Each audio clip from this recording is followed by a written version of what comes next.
अस्सलाम वालेकुम जी। कैसे हैं आप? यकीनन प्यारे बच्चे और प्यारी माँ, आप बहुत अच्छे होंगे और अच्छे से अपनी ज़िंदगी गुजारे होंगे। खुदा ताला आपकी ज़िंदगियों में बरकत अता करे और आपको हमेशा सलामत रहे। जी, आज हम पढ़ेंगे इस्लामियत का पेज नंबर 7। पेज नंबर 7 कुछ इस तरह से है।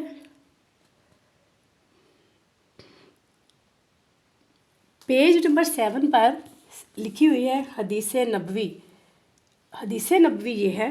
पहले हम हदीस का तारुफ, पहले हदीस पढ़ने से पहले हम ऐसे करते हैं, हदीस का तारुफ देते हैं, क्योंकि इससे पहले जो भी हमने पढ़ा, बच्चों को पढ़ाया, वो क्या था? वो था कुरान पाक की तालीमात, मतलब आयत कुरानी। हमने माशाल्लाह पढ़ा, इंशाल्लाह पढ़ा, वो भी कुरान पाक के अल्फाज थे। हमने ला इलाहा इल्लल्लाह कलमा पढ़ा, सूरत इखलास पढ़ी, सूरतुल कौसर पढ़ी, वो सब भी कुरान पाक के अंदर सूरतें हैं। कुरान पाक क्या चीज़ है? वो कलमा, वो कलाम जो कि खुदा ने नाज़िल किया है, खुदा ने ही हमारे लिए लिखा हुआ है, उसने हमसे बातें की हुई हैं, वो है कुरान पाक। हदीस मुबारक से कहते हैं। हदीस मुबारक का मतलब होता है वो बात जो रसूल पाक सल्लल्लाहु अलैहि वसल्लम ने कही हो। और एज ए मुसलमान ये तो आप और मैं और सब जानते हैं, और हमारे बच्चों को भी बताने की ज़रूरत है कि रसूल पाक सल्लल्लाहु अलैहि वसल्लम अपनी ज़ुबान मुबारक को हरकत नहीं देते थे जब तक वही नाज़िल ना हो जाए। मतलब जो भी वो बात करते थे वो खुदा की तरफ से वही की सूरत में हज़रत जिब्राइल, फ़रिश्ता जिब्राइल लेकर नाज़िल होते थे, तो वो बात अपने मुंह से निकालते थे।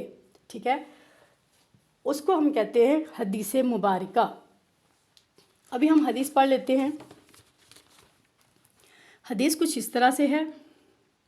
बिस्मिल्लाहिर्रहमानिर्रहीम। अत्तहूरो अत्तहूरो शत्रुल ईमान। अत्तहूरो शत्रुल ईमान मतलब है इसका तर्जमा कुछ इस तरह से है। तर्जमा है पाकीज़गी निस्फ ईमान है। पाकीज़गी मतलब सफाई या साफ़ सुथरा रहना।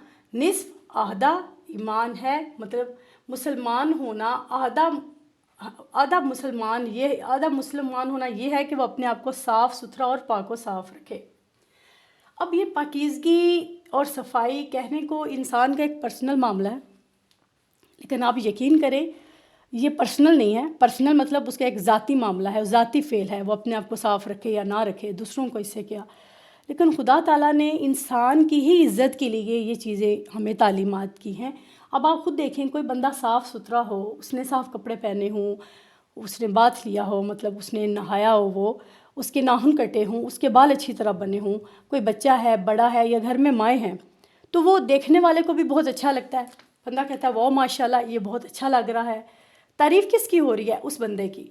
लेकिन वो उसकी सफाई की वजह से उसका आधा ईमान भी महफूज हो गया है। आप देखें, इस्लाम इतना खूबसूरत मज़हब है। खुदा ने हमें कहीं भी तन्हा नहीं छोड़ा। सोने से लेकर जागने तक, ज़िंदा हुए हैं, पैदाइश से लेकर मरने तक के अहकामात बताए हैं, जिससे इंसान की इज़्ज़त में इजाफ़ा होता है। अगर इस खुदा के अहकामात और हदीस मुबारक की रोशनी में वो अपनी ज़िंदगी गुजारता है तो उसकी लोग भी तारीफ़ करते हैं, और खुदा की नज़र में भी उसका बहुत ज़्यादा अजर है। अब आप अपने बच्चे को इसमें ये समझा सकते हैं, जैसे हमारी आपसे पहले भी ये वादा है कि हम पढ़ाई के साथ साथ तरबियत भी कर रहे हैं। माँ है ना, माँ हमेशा बच्चे की पढ़ाई के साथ तरबियत भी करती है, और माँ ने ये करना है। आपने उसको ये सिर्फ ये नहीं है ये रट लो बेटा, इसको रटा लगा लो, इसको ज़हन में बिठा लो, वो आयत याद कर लो जो अरबी में लिखी हुई है तहूर शत्रुल ईमान, वो याद कर लो और इसका तर्जुमा याद कर लो, बस आपका काम ख़त्म। जी नहीं, अगर बच्चा इस तरह याद कर लेगा, आप मुझे बताएं उसको इसका क्या फ़ायदा है। पढ़ाई वो करें जिसमें आपको कोई फ़ायदा हो। आपने बच्चे को इस तरह पढ़ाना है कि जो उसकी ज़िंदगी में असर डाले, उसकी शख्सियत पे नुमाया नज़र आए आपको। अगर उसने आज ये पढ़ा है तो आप देखें क्या दूसरे दिन उसका इस पे ऊपर कोई असर पड़ा है? क्या उसने अपने नाखून काटे हैं? क्या उसने अपने बाल ब्रश किए हैं? उसने कंघी की है? क्या उसने साफ़ कपड़े पहने, या उसने आपसे ज़िद की है मामा मुझे साफ़ कपड़े पहनाएं या मुझे नहला दें? अगर वो इस तरह कर रहा है तो प्लीज़ आप भी उस वक्त ये नहीं कि किसी काम लगी हुई हैं तो आप कहें नहीं बाद में करूँगी, अभी तो कल नहाए थे, ये नहीं। अगर बच्चा आपका अच्छे काम में कोशिश कर रहा है दाखिल होने की, अच्छा काम शुरू करने की, तो प्लीज़ आप भी उसकी मदद करें और उसके साथ रहें, उसको अच्छे काम करने में उसकी हेल्प करें।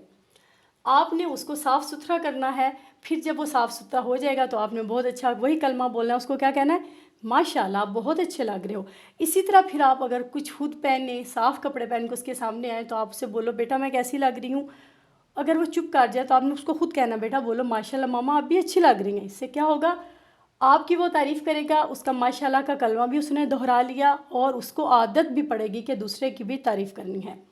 آج تک کے لیے اتنا ہی, ہمارے ساتھ رہیں, نیکسٹ ویڈیو میں ملتے ہیں. تھینک یو سو مچ. اللہ حافظ.